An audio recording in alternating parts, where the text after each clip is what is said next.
Hello à tous et bienvenue dans cette nouvelle vidéo couture. Aujourd'hui, on se retrouve pour le modèle Georges de chez Atelier Berny et en l'occurrence, cette sublime robe en Vichy rose. Je vous envoie le générique et on se retrouve juste après.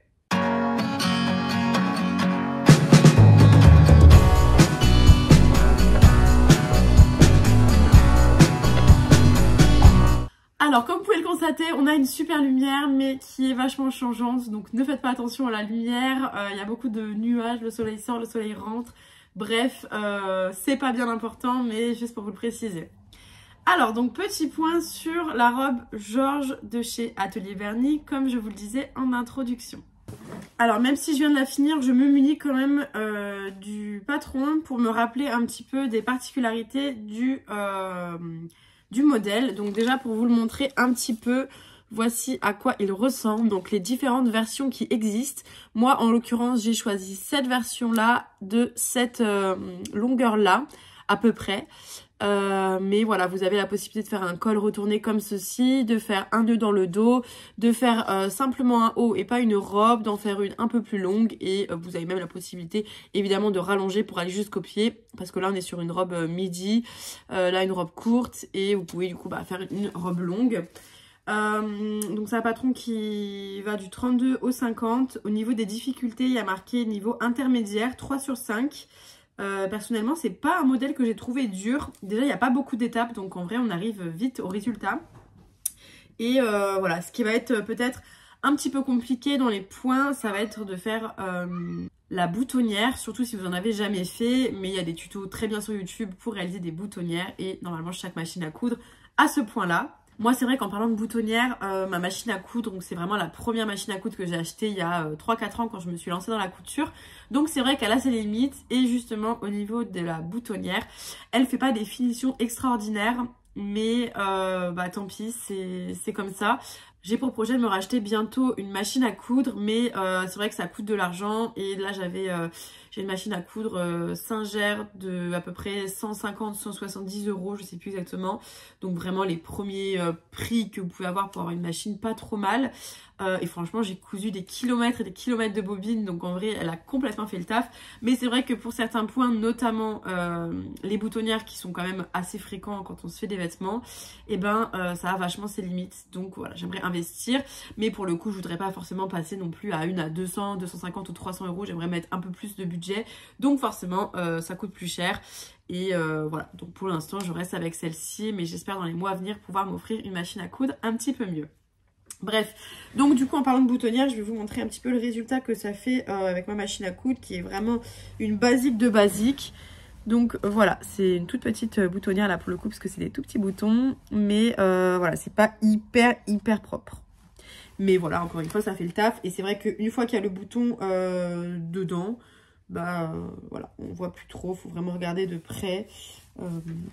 Mais voilà, le résultat est assez satisfaisant. Enfin voilà, en tout cas ça fait le taf. Voilà, du coup sinon franchement aucune particularité. La seule distinction ça va être au niveau de la doublure. Si vous faites une doublure haute comme moi ou une doublure entière. Donc dans le patron il y a des pièces qui sont dédiées à la doublure que moi j'ai faite. Donc c'est à dire que c'est une doublure qui va prendre simplement le haut comme ceci. Et je sais pas si on va le voir avec la lumière, non. Elle fait à peu près comme donc tac tac tac. Elle fait à peu près comme ça. Et après il y a toute la boutonnière qui est doublée pour le cou, comme vous pouvez le voir ici. Voilà. On peut aussi du coup doubler entièrement la robe si vous avez un tissu qui est un peu transparent. Moi en l'occurrence ce Vichy ça allait, il faut juste que je mette des sous-vêtements clairs, mais sinon ça va. Donc j'ai pas voulu la doubler entièrement parce que je voulais vraiment une robe un peu fluide d'été, assez légère. Donc voilà. Au niveau des manches, vraiment rien de particulier, il n'y a même pas de front, c'est vraiment tout simple. Il y a juste là ce côté qui rebique, mais faut que je le repasse correctement. Et puis quand je vais passer à la machine, ça va remettre le tissu un peu plus souple. Avec une chute, du coup j'ai réalisé un petit chouchou comme d'habitude. Dès qu'il me reste une bande, peu importe la taille, je réalise un plus ou moins gros chouchou. Là il est un peu gros j'avoue, mais bon voilà, c'est rigolo, un peu pour l'été, pourquoi pas. Au niveau de la taille de mes boutons, je pense qu'ils font à peu près 0,6 cm. 0,6, 0,5 à peu près. Donc voilà, j'ai choisi vraiment des plus petits boutons. Vous pouvez mettre des boutons plus gros. Moi, c'est vrai que j'en avais des roses un peu plus gros, mais j'en avais que 5, je crois. Donc c'était un peu juste pour pouvoir fermer la robe. Là, en l'occurrence, j'en ai mis 8. Donc c'est vrai que voilà, même si j'avais sauté un bouton, il m'en aurait fallu au moins 7 ou 6. Et puis je voulais pas vraiment le truc trop rose. Je suis vraiment pas rose à la base, donc j'adore le Vichy. Du coup, de Vichy rose, ça passe. Et franchement, ça fait une robe hyper sympa pour l'été, je trouve. Mais rajouter des boutons roses, ça faisait un peu too much. Donc bon, voilà, bref, c'est un petit détail. Et du coup, pour en revenir à la doublure, en n'ayant fait qu'une doublure pas entière, à l'intérieur, j'ai surjeté toutes mes coutures. Je vais vous montrer ça tout de suite. Comme ceci, voilà. Un surjet bien propre. Parce que du coup il y a pas mal de coutures, donc il y en a une ici, une sur le côté, et pareil dans le dos il y en a encore une autre, et du coup bah similaire de l'autre côté, pareil pour les manches. Donc c'est vrai qu'une surjeteuse est pas mal, ou tout du moins un point zigzag avec votre machine à coudre, ça peut aussi faire le taf. Mais c'est vrai que une surjeteuse, moi je trouve que c'est vraiment chouette quand on se coud des vêtements. Et moi pour le coup j'ai acheté la Pfaff de chez Lidl qui coûte 150 €, donc c'est pas un gros budget, et franchement elle est vraiment bien, en tout cas pour le prix. J'ai jamais testé d'autres surjeteuses, donc j'aurai pas de marge de comparaison. Mais voilà, ça me permet de faire des très jolies finitions pour seulement 150 €. Voilà. Et ça fait quand même un petit moment que je l'ai maintenant, peut-être 2 ans. Et on va dire 1 an et demi que je m'en sers vraiment. Bref, voilà, je pense que je vous ai donné un petit peu toutes les infos que je trouvais pertinentes par rapport à la réalisation de ce patron. Je vais vous laisser avec les étapes en voix off.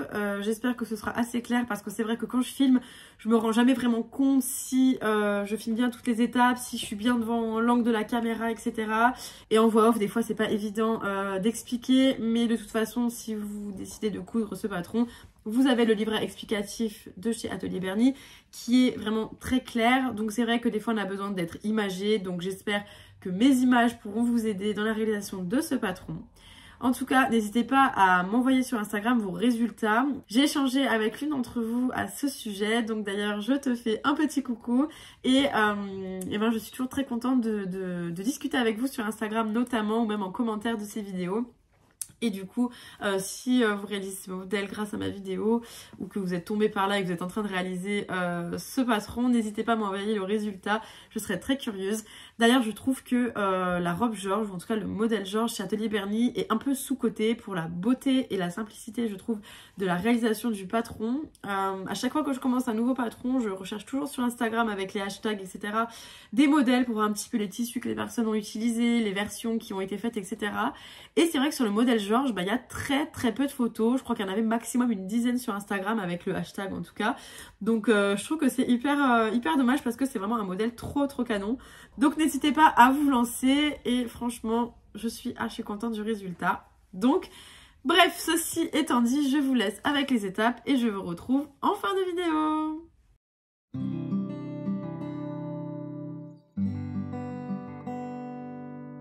Alors la toute première étape, ça consiste à préparer les pièces, c'est-à-dire à thermocoller certains endroits de certaines pièces, notamment les pièces 1, 4, 6 et 9. Alors voilà toutes les pièces, je vous fais un petit peu un plan d'ensemble. Donc on a la toute première pièce que je viens donc de thermocoller dans le col et sur la pâte de boutonnage. Donc moi j'ai choisi le col décolleté. Ensuite on a la pièce 2, la pièce 3. Pareil au niveau de la longueur, du coup moi j'ai choisi de la faire courte, mais je l'ai un petit peu allongée quand même de quelques centimètres. Je l'ai à peu près coupée par ici, parce que généralement c'est toujours trop court. Donc même si je ne suis pas forcément très grande, je mesure 1,65 m, et bien voilà, je trouve que c'est quand même toujours trop court, donc j'ai un petit peu rallongé quelques centimètres. Ensuite on a la pièce 4. Cette fois-ci le thermocollant c'est sur le col qui sera donc dans le dos. La pièce 5 qui sont donc les manches. Et ensuite, toutes les dernières de la pièce 6 à la pièce 9, ce sont les doublures. Et donc, pour la doublure 6, il y a donc pareil du thermocollant sur le col, hop, et sur la pâte de boutonnage. 7, 8, ça ce sera pour les doublures devant et dos. Et ensuite, il y a la dernière pièce, la 9, que pareil, j'ai thermocollé sur le col du dos. Et ensuite, il y a la pièce 10 pour faire les petits liens, que ce soit dans le dos ou sur les côtés. mais je retrouve pas la pièce, donc je sais pas si j'ai perdu le papier, si quand j'ai découpé le patron je l'ai pas découpé, ou alors s'il n'était pas fourni dans le patron, parce que j'ai vu notamment sur la robe Nina, tous les rectangles sont donnés en fait en mesure et non plus en patron. Donc du coup je sais pas si c'était déjà le cas pour la robe Georges. Donc bref, en tout cas voilà, j'ai pas la pièce 10, donc il va falloir que je la découpe. Et j'ai pas les mesures, en tout cas je les ai pas trouvées dans le livret. Donc je pense que j'ai dû perdre la pièce. Donc tout ça pour dire que voilà, va falloir que je les découpe en plus. Bon, alors du coup je me suis débrouillée à refaire la pièce un petit peu à échelle. Donc j'ai regardé le patron directement sur mon téléphone. Et voilà, j'ai essayé de le faire à peu près à la bonne taille. Donc si jamais vous l'avez aussi perdu, moi je l'ai fait de 45 par 6 cm. Donc voilà, j'espère que c'est à peu près ça. De toute façon, on n'est pas non plus à 1 cm près. Et du coup, j'ai découpé les 8 pièces comme ceci pour faire la ceinture côté.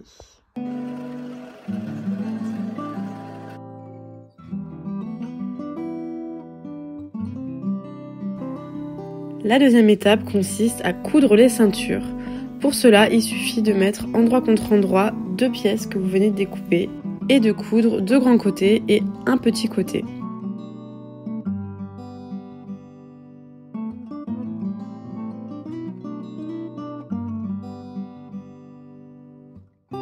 Mais avant ça, on va venir dégarnir les angles pour qu'ils soient plus propres.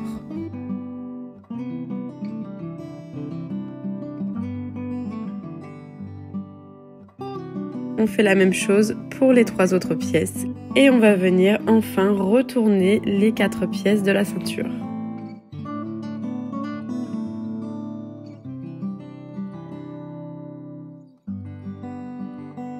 On va venir repasser chacune des pièces qui composent la ceinture afin qu'elle soit bien plate.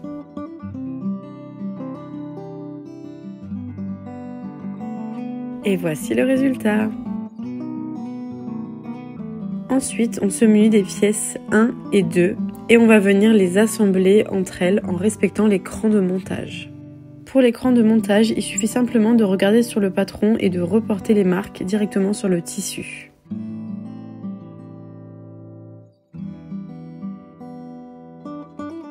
Et ensuite, on va venir rajouter la ceinture également à l'endroit où le patron l'indique.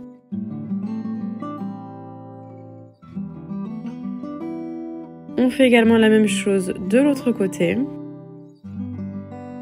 Puis on va s'armer des pièces 3 et 4 qu'on va également venir assembler endroit contre endroit en respectant également l'écran de montage et en rajoutant les ceintures de chaque côté.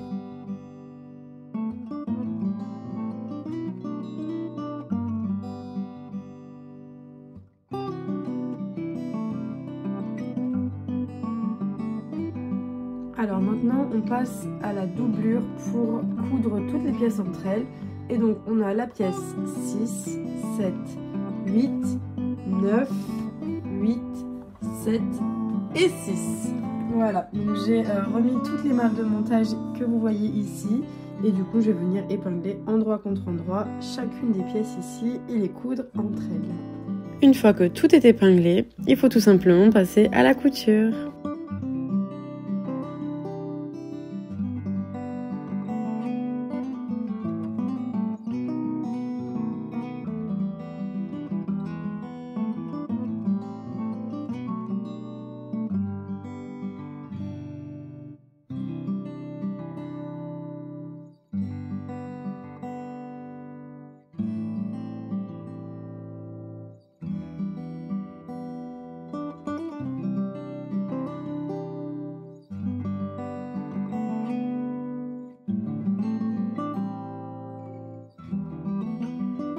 Voici donc ce que donne le côté doublure. On le met de côté et cette fois-ci, on va passer à l'étape 4, c'est-à-dire qu'on va assembler les devants et le dos.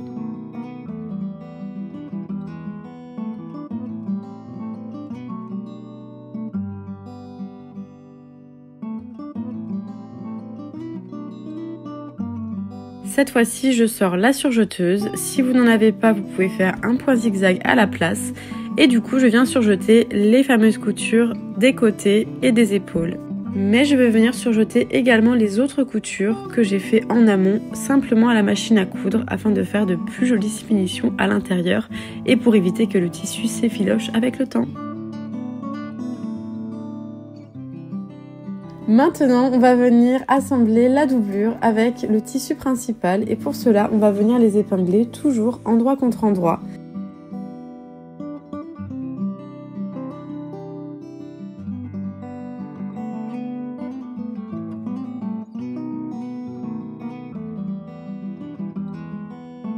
Et on va venir piquer à l'encolure.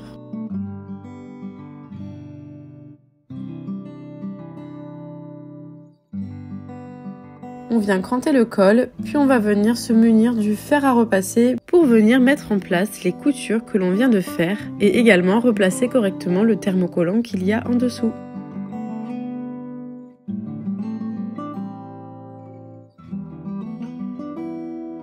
Maintenant, on va s'attaquer à l'étape 6, c'est-à-dire coudre les manches.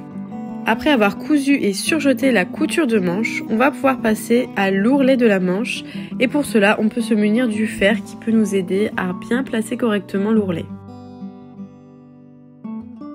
Une petite couture à la machine à coudre au point droit.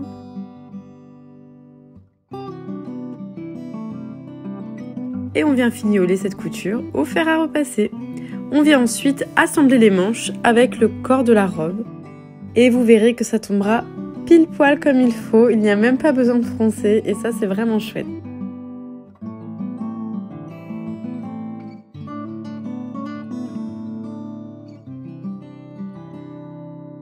On va venir piquer également à la surjeteuse pour éviter que dans le temps le tissu ne s'effiloche parce que c'est vrai que l'emmanchure est soumis à de nombreux mouvements et donc le tissu peut être fragilisé avec le temps.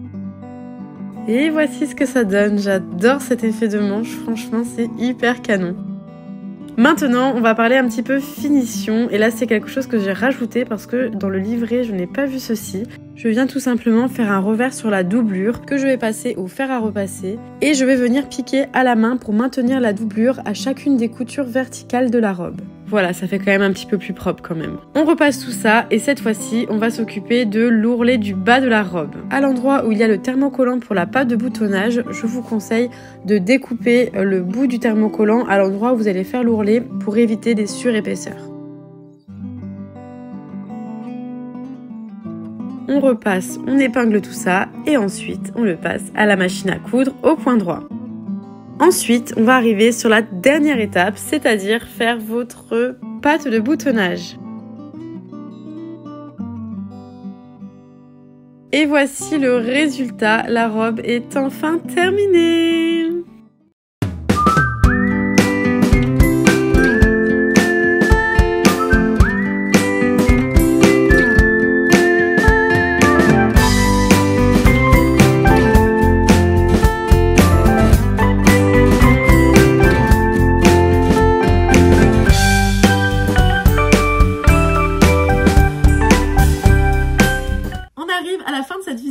J'espère qu'elle aura pu vous plaire, vous servir, vous intéresser et peut-être vous décider à vous lancer dans la réalisation de ce magnifique patron Georges. Comme je vous l'ai dit tout à l'heure, n'hésitez pas à revenir vers moi sur Instagram pour m'envoyer vos réalisations. En tout cas, je vous remercie d'avoir suivi cette vidéo jusqu'à la fin. N'hésitez pas à vous abonner, à liker la vidéo, à la commenter pour me soutenir. Je vous invite également à me rejoindre sur mes réseaux sociaux, Instagram et TikTok, I am Soleneva.